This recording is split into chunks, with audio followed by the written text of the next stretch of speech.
Good morning everyone, welcome to my channel bio by DS. আশা করি সবাই ভালো আছো, সুস্থ আছো। আজকে তোমাদের সামনে যে টপিকটা নিয়ে আমি উপস্থিত হয়েছি সেটা হচ্ছে মানুষের যে জীব অর্থাৎ রোলিং টাং ক্যারেক্টার, তার উপরে যে pedigree chart, analysis, preparation and analysis of genetic trait rolling tongue. তো পেডিগ্রি চার্টটা এই রোলিং টাঙের ক্ষেত্রে কিরকম হয় তোমাদের আমি প্রথমে একটা ছবি দেখাবো, তারপরে তার যে পেডিগ্রি চার্টটা আছে সেইটাকে আমি অ্যানালাইজ করব যে এইটা পেডিগ্রি চার্টটা দেখে মানে রোলিং টাং যে বৈশিষ্ট্যটা হয় সেইটা কি ধরনের বৈশিষ্ট্য, অর্থাৎ অটোজোমাল না সেক্স লিঙ্কড, এবং ডমিনেন্ট না রিসেসিভ, অর্থাৎ প্রকট না প্রচ্ছন্ন। তো চলো বেশি কথা না বাড়িয়ে আমরা দেখে নিই পেডিগ্রি চার্টটা, তারপরে আমি তার সম্পর্কে মানে একটা অ্যানালিসিস বলে দেবো। তো এবার আমরা দেখে নিই তোমাদের সিলেবাসের অন্তর্গত যেটা আছে মানুষের জীব রোল করার যে ক্ষমতা, ঠিক আছে, সেই বিষয়ক জিনগত বৈশিষ্ট্যের পেডিগ্রি অধ্যয়ন, অর্থাৎ analysis of pedigree of rolling tongue. এখন এই ব্যাপারটা বলার আগে তোমাদেরকে আমি আবার রিকোয়েস্ট করব যে ফার্স্ট পার্টে যেটা দেখানো হয়েছে যে এই পেডিগ্রি অ্যানালিসিসের যে ফার্স্ট ভিডিওটা আমার পার্ট ওয়ানে, সেইটাকে আরেকবার দেখার জন্য, নাহলে এরপরে এইটা এবং এরপরে যা যা আছে যে জিনগত বৈশিষ্ট্যের যে পেডিগ্রি যেগুলো দেখাবো আমি, সেইগুলো কি ধরনের পেডিগ্রি চার্ট সেটা তোমরা তখন কিন্তু বুঝতে অসুবিধে হবে। ওখানে সব বলা আছে কোনটা অটোজোমাল, কোনটা সেক্স ক্রোমোজোমাল, কোনটা ডমিনেন্ট, কোনটা রিসেসিভ, কোনটা ওয়াই ক্রোমোজোমাল, সব ওখানে বিস্তারিতভাবে বলা আছে। তোমরা আগে ওই ভিডিওটা দেখে নিলে কিন্তু তোমাদের এই জিনিসগুলো বুঝতে অনেক সুবিধে হবে। যারা ওই ভিডিওটা দেখতে পাওনি বা স্কিপ করে গেছে হয়তো, তাদের জন্য এই ভিডিওটার শেষে ডেসক্রিপশন বক্সে আগের ভিডিওটার ওই পার্ট ওয়ানের লিংক দেওয়া থাকবে, তারা সেটা দেখে নিতে পারো। তো এবার এসো আমরা জীব রোল করার যে ক্ষমতা তার জিনগত বৈশিষ্ট্যের পেডিগ্রিটা আমরা দেখে নিই। Analysis of pedigree of rolling tongue.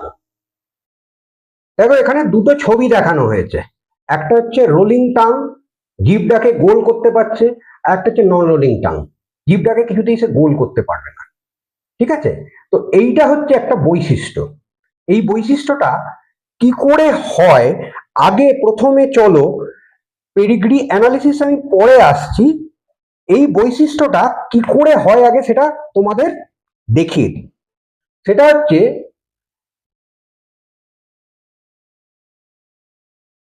Rolling tongue যে বৈশিষ্ট্যটা সেটা দু ধরনের জেনোটাইপ দ্বারা নির্ধারিত হয়, হোমোজাইগাস অথবা হেটেরোজাইগাস। বৈশিষ্ট্যের জন্য প্রকট অ্যালিলটা হচ্ছে আর, অর্থাৎ এটা রোল করতে পারবে, আর প্রচ্ছন্ন অ্যালিলটা হলো স্মল আর, মানে প্রচ্ছন্ন অ্যালিল বলতে রিসেসিভ, আর ডমিনেন্ট অ্যালিল হচ্ছে ক্যাপিটাল আর। তো জিনোটাইপ হবে ক্যাপিটাল আর আর আর, এরম যদি হয় জিনোটাইপটা মানে আর আর দুটোই আছে হোমোজাইগাস, অথবা ক্যাপিটাল আর আছে আর স্মল আর আছে হেটেরোজাইগাস, তাহলে সে রোল করতে পারবে জীবকে। হোয়ারাস যদি জিনোটাইপ হয় স্মল আর তাহলে কিন্তু তার জীব হবে নন রোলিং, অর্থাৎ সে জীবকে রোল করতে পারবে না। তো ব্যাপারটা প্রথমে একটা জেনেটিক ক্রসের মাধ্যমে বুঝে নেওয়া যাক, তারপরে আসছি পেডিগ্রি চার্টে বা পেডিগ্রি চার্টের অ্যানালিসিসে। তো দেখো প্রথম শর্ত যেটা আছে যে মা এখানে রোলিং টাং বৈশিষ্ট্যযুক্ত, তার তাহলে মা মানে হচ্ছে জনিত্রী, প্যারেন্টাল জেনারেশন, রোলিং টাং আছে, তাহলে তার জিনোটাইপ হচ্ছে আর ক্যাপিটাল আর ক্যাপিটাল আর, আর পিতা হচ্ছে মানে রোলিং টাং বৈশিষ্ট্যবিহীন স্মল আর। সেক্ষেত্রে গ্যামেট ফর্ম করছে ক্যাপিটাল আর, আর এখানে হচ্ছে স্মল আর। আচ্ছা, তাহলে পুত্র বা কন্যা যাই হোক সেটা হচ্ছে হবে ক্যাপিটাল আর স্মল আর। আমি প্রথমেই ফার্স্ট পার্টে বলেছিলাম যে এই ধরনের অটোজোমাল বৈশিষ্ট্য কিন্তু তোমার যদি প্রকটধর্মী বৈশিষ্ট্য হয় তাহলে সেইটা কিন্তু ছেলে এবং মেয়ে দু ক্ষেত্রেই দেখা দেবে। তো ছেলে বা মেয়ে যাই হোক তার মধ্যে এই বৈশিষ্ট্যটা আছে, অর্থাৎ ক্যাপিটাল আর স্মল আর থাকার জন্য ক্যাপিটাল আর যেহেতু ডোমিনেন্ট রোল করতে পারবে। দ্বিতীয় শর্তটা কি, মা হচ্ছে হেটেরোজাইগাস, ক্যাপিটাল আর স্মল আর আছে, আর পিতা হচ্ছে রোলিং টাং বিহীন অর্থাৎ হোমোজাইগাস রিসেসিভ। সেক্ষেত্রে গ্যামেট কি ফর্ম করছে, মায়ের একটা ক্যাপিটাল আর একটা স্মল আর মায়ের পিতার ক্ষেত্রে মানে দুটো ডিম্বাণু বা ওভাম প্রোডাকশন হতে পারে, আইদার এটা অর এটা। আর পিতার ক্ষেত্রে হবে যে কোনো শুক্রাণু বা স্পার্মি হোক না কেন, সেটা হবে স্মল আর। সেক্ষেত্রে যদি ক্রসটা আমরা করে দেখি তাহলে দেখো এখানে ক্যাপিটাল আর স্মল আর আসছে, আবার স্মল আর আসছে, ঠিক আছে। অর্থাৎ একটা ক্ষেত্রে পুত্র বা কন্যা যাই হোক না কেন, সে রোলিং টাং যুক্ত হবে, মানে 50% যাবে, 50% রোলিং টান বিশিষ্ট পুত্র বা কন্যা হবে। ওকে, এবার দেখো একটা পেডিগ্রি চার্ট দিয়ে দিয়েছে। পেডিগ্রি চার্টটা খেয়াল করো, এইটা প্রথমে এখানে ফার্স্ট পার্টে যেটা দেখিয়েছিলাম আমি, সেখানে ছিল লাল রঙের, এখানে লালটা দেয়নি, কালো দিয়েছে, ঠিক আছে। একই ব্যাপার, এরকম টোটাল মানে গোল বা টোটাল যে স্কোয়ারটা সেটা ব্লক করা থাকবে, আইদার কালো বা লাল যাই হোক, এরকম টোটাল জায়গাটাই ব্লক করা থাকবে, মানে পুরোটাই কালার হবে। তো যাই হোক, এখানে তিনটে জেনারেশন দেখিয়েছে, জেনারেশন 1, জেনারেশন 2 এন্ড জেনারেশন 3। এবারে খেয়াল করো এইখানে যে ফিমেল যে আছে মা আর কি, তার মধ্যে জিনটা রয়েছে, বাবার মধ্যে নেই। এর আগে ক্রসটা দেখালাম সেইটা। আচ্ছা, তাহলে কি হলো না, তার মধ্যে দেখা যাচ্ছে যে পেডিগ্রিটা টোটাল যদি তোমরা অ্যানালাইজ করো, এবং এই যে মার মধ্যে রয়েছে, তাহলে মায়ের এইখানটাতে দেখা যাচ্ছে যে এইটা হেটেরোজাইগাস অবস্থায় রয়েছে। সেকেন্ড যেটা শর্ত যেটা দেখালাম ক্রসে, সেইটা পিতার মধ্যে নেই, স্মল আর। তাহলে এই যে তিনটে পুত্র কন্যা হয়েছে সেকেন্ড জেনারেশনে, তাদের খেয়াল করো ক্যাপিটাল আর স্মল আর এরকম ভাবে আসছে, ঠিক আছে। আবার এইখানেও তাই, যে জায়গাটা এটা ক্যাপিটাল আরও হতে পারে, যদি এদের মধ্যে ধরো যদি বিবাহ হয় তাহলে ক্যাপিটাল আরও হতে পারে, এই যে অবস্থাটা। বা এই ক্যাপিটাল আর স্মল আর মেন্ডেলীয় বংশানুসরণ অনুসারে, মানে মেন্ডেলিয়ান ইনহেরিটেন্স অনুসারে ক্যাপিটাল আর এর সঙ্গে ক্রস করতে পারে, ক্যাপিটাল আর স্মল আর এর সঙ্গেও ক্রস করতে পারে, ঠিক আছে। তাহলে এইভাবে হবে, যদি এইটা হয় হোমোজাইগাস, এটা হলে হেটেরোজাইগাস, এর ক্ষেত্রেও তাই, আর এর ক্ষেত্রেও তাই। অর্থাৎ এই পেডিগ্রিটা যদি তোমরা অ্যানালাইজ করো তাহলে কি দেখবে, যে টোটাল পেডিগ্রিতে তিনটে জেনারেশন বর্তমান। জেনারেশন 1-এ, এটা হচ্ছে জেনারেশন 1-এ, এইটা হচ্ছে জেনারেশন 1, এতে দুজন আছে। জেনারেশন 2-তে আছে 5 জন, 1 2 3 4 5, আর জেনারেশন 3-তে আছে 5 জন।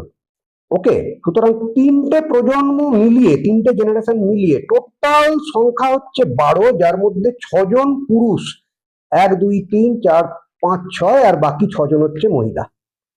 জেনারেশন 1-এ পুরুষ সদস্যটি স্বাভাবিক, অর্থাৎ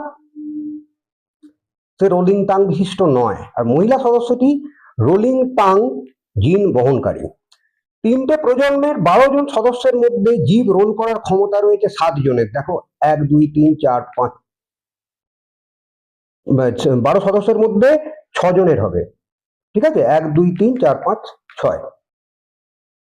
আচ্ছা, এখানে স্কিপ অফ জেনারেশন অনুপস্থিত, প্রত্যেকটা জেনারেশনেই কিন্তু দেখা যাচ্ছে, এবং জীব রোল করার বৈশিষ্ট্যটি প্রত্যেকটি প্রজন্মেই পুরুষ ও মহিলা উভয়ের মধ্যেই অবস্থিত। পুরুষেও আছে, এই জেনারেশনটা খেয়াল করো, পুরুষেও আছে মহিলার মধ্যেও আছে, অর্থাৎ মেল ফিমেল দুটোর মধ্যেই আছে। সুতরাং জীব রোল করার জন্য দায়ী জিনটা হচ্ছে প্রকট, এবং এটা অটোজোমাল। ওকে, এইটাই যদি ফার্স্ট আমার যে ভিডিওটা সেটা না দেখে থাকো তাহলে এই জায়গাটা বুঝতে পারবে না, ওখানে ডিসকাস করা আছে। অর্থাৎ অটোজোমাল ডোমিনেন্টের ক্ষেত্রে প্রত্যেকটা প্রজন্মেই, প্রত্যেকটা জেনারেশনেই জিনটা থাকবে, এবং সেই জিনটা পুরুষ এবং মহিলা উভয়ের মধ্যেই দেখা দেবে, পুরুষ মহিলা উভয়ের মধ্যেই দেখা দেবে। তো এটা হচ্ছে অটোজোমাল ডোমিনেন্ট ক্যারেক্টার। ওকে, আশা করি বোঝাতে পারলাম।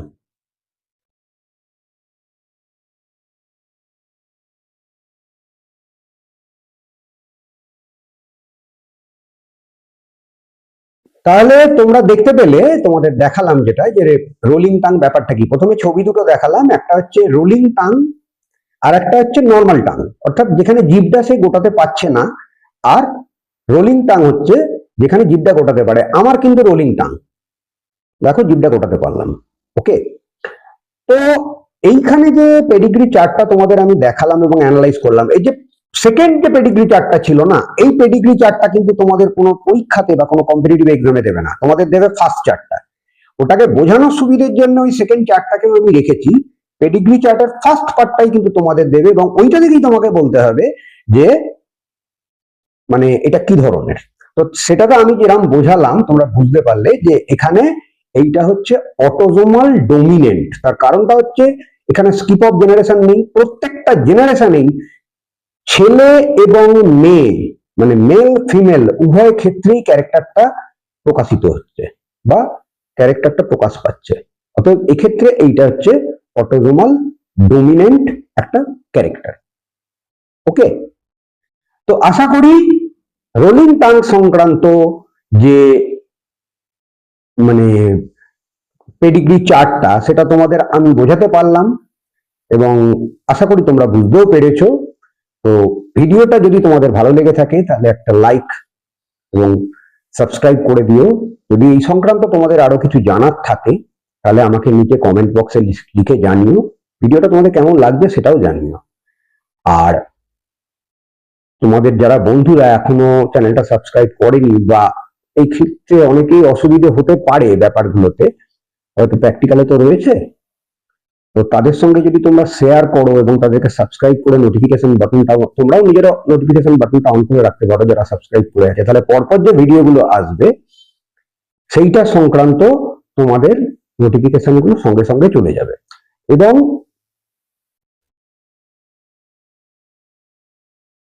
মানে তোমাদের বন্ধুরা এবং তোমরা সব ক্ষেত্রেই উপকৃত হবে। তোমাদের জন্যই এগুলো করা হচ্ছে অ্যাকচুয়ালি, অন্য কিছু নয়, আমার উদ্দেশ্য অন্য কিছুই নেই। তো আজকে দেখালাম রোলিং টাং, পরের দিন আমি আসবো ব্লাড গ্রুপের যে পেডিগ্রি চার্ট সেইটা নিয়ে। ওকে, তো আজকেরটা হলো পার্ট 1, এই 2 সরি, ফার্স্ট পার্টে যেটা আমি দেখেছিলাম। হ্যাঁ, এখান থেকে আবার বলে রাখি আমি, ফার্স্ট পার্টের ভিডিওটা কেউ যদি স্কিপ করে যাও সেটা অবশ্যই দেখো। ওইটা না বুঝতে পারলে কিন্তু কোনো পেডিগ্রি চার্ট কেন হচ্ছে কি হচ্ছে কিছু বুঝতে পারবে না, ওইটা হচ্ছে মেন। ওকে, তো আজকে হলো পার্ট 2, নেক্সট পার্ট 3 তে আসবে ব্লাড গ্রুপ। তো আজকের মতো আমি এইখানেই রাখি। সবাই ভালো থেকো, গুড নাইট, বাই।